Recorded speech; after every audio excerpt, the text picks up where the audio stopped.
Creatives are happiest in the state known as flow. And for most of them, every addiction is just a flow replacement. Flow takes effort. Effort takes spiritual fortitude. Getting into the flow state, being in the zone, so to speak, a state of energized focus, or the place when effort becomes somewhat effortless, is like riding a wave of momentum created through avoiding distractions and cheap dopamine rewards, and upleveling into creative activity geared towards creating purpose. People say find your purpose, but we don't find it as much as create it. And as the purpose we are creating begins to blossom, when our skills raise through disciplined action, when we have creative breakthroughs, no matter how big or small, we have the transcendent experience of arriving in the state called flow, where dopamine surges through fulfilling activity, fulfillment being the key and sustaining factor in the enterprise of a creative life. The place where we dance with God, when all the impediments to our creativity are laying on the floor like dead soldiers from yesterday's battle.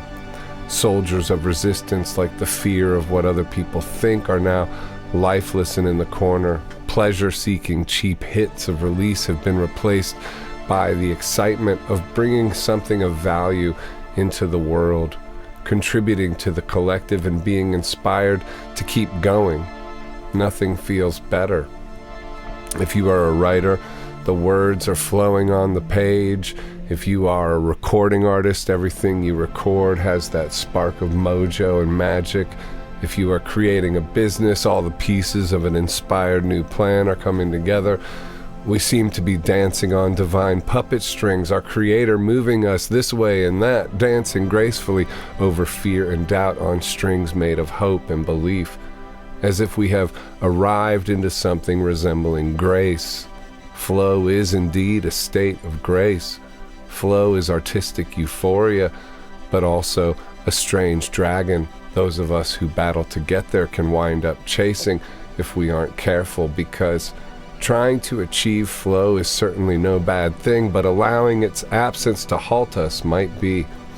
We can't always be in the state known as flow, and so much of our artistic lives are necessarily spent digging the ditches of creation, even after surfing on flow's effortless clouds.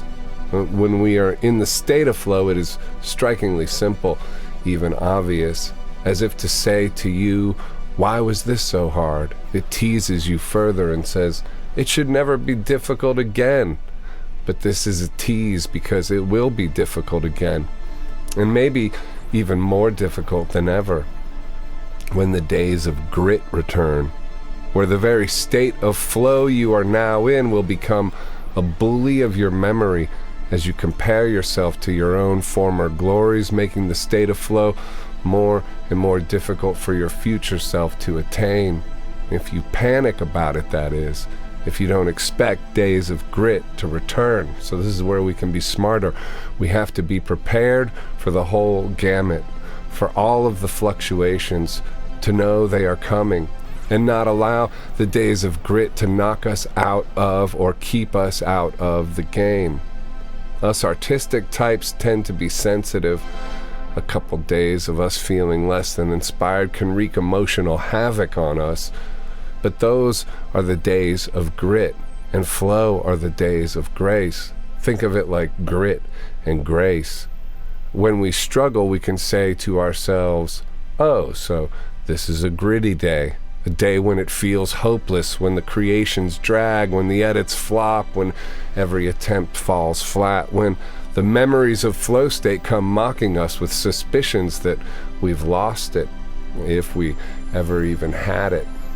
But when we understand days of grit are coming, we will be prepared for it. We will laugh it off and say, so this is a day of grit. We have days of grit and days of grace. And if we frame the pursuit of a vision with these polarities, we won't allow difficult times to upend us. We will expect them. Grit and grace, opposite sides of the same coin. We can't get one without the other. And if we know that in advance, we give ourselves more of a chance to persevere through difficult times. Perseverance being the key. A dream pursued is a mind game after all, and the right answer is always to move forward, even if that means stepping back, gathering forces to reapproach and start again. The key is not to be tricked into quitting when the days are difficult. Momentum is important and difficult to build, but once you've lost it, it's difficult to build, but understand that we all lose it, and then so we have to build it back up. That's it. Just build it back up. Gear the locomotive to grind down the tracks of a dream fulfilled. Here are some ways, some things to do, and some things not to do to get more days of grace and less days of grit, to find the flow amongst the grit. A walk is a good idea.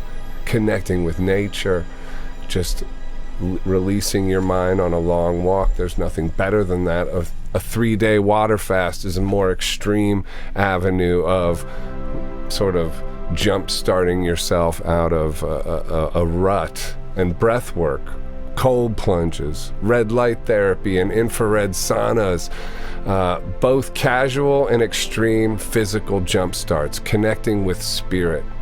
If you are in what feels like an endless rut, a 3-day water fast can shift your perspective dramatically. Mix it with prayer and ask for insight. Until you know you're in a war, you'll never know what prayer is for. And indeed, trying to fulfill a creative vision is no doubt a war. So to imbue this journey with physical jump starts just makes good sense. A run, an hour-long walk, breath work like Wim Hof can shift a stuck mind out of back into unstuckness inside of 10 minutes. When we are stuck, we are following a negative train of thinking, and often this is hard to escape from. So any of these physical practices can help. Action is key, and with any creative project, there are a laundry list of things to get done, from brainstorming to building and back again. We don't want to be led into procrastinating by our moods or emotions, but it's okay to allow them to guide us in the direction of what part of the creative process we are most ready to fulfill on the day. Paying attention to the energy of the day, allowing ourselves the freedom to move in accordance with that can be an excellent way of avoiding becoming stuck. Maybe we intended to write a new script for a video idea, but instead decided to edit past work towards the book we are planning. Both are leading us to our goal. Both are keeping ourselves moving forward, but giving ourselves freedom to change direction and address other creative problems than what we had maybe initially intended can be an excellent way of negotiating with ourselves to avoid allowing resistance to win the day. Limit the avenues of escape. Focus is the premium for deep work. That will ultimately elevate our work from the overwhelming noise of this world. In 2023, focus is a superpower. So to the best of our ability, focus on the task at hand and engage in deep work. Things never go as planned. We gotta roll with the punches and keep rolling. Just because a day may not be unfolding how we'd expect it to is no reason to hide under the bed. Ride the waves of a day like a surfer and keep moving in the direction of the shore on the ocean of our dreams. Let's get back into the flow.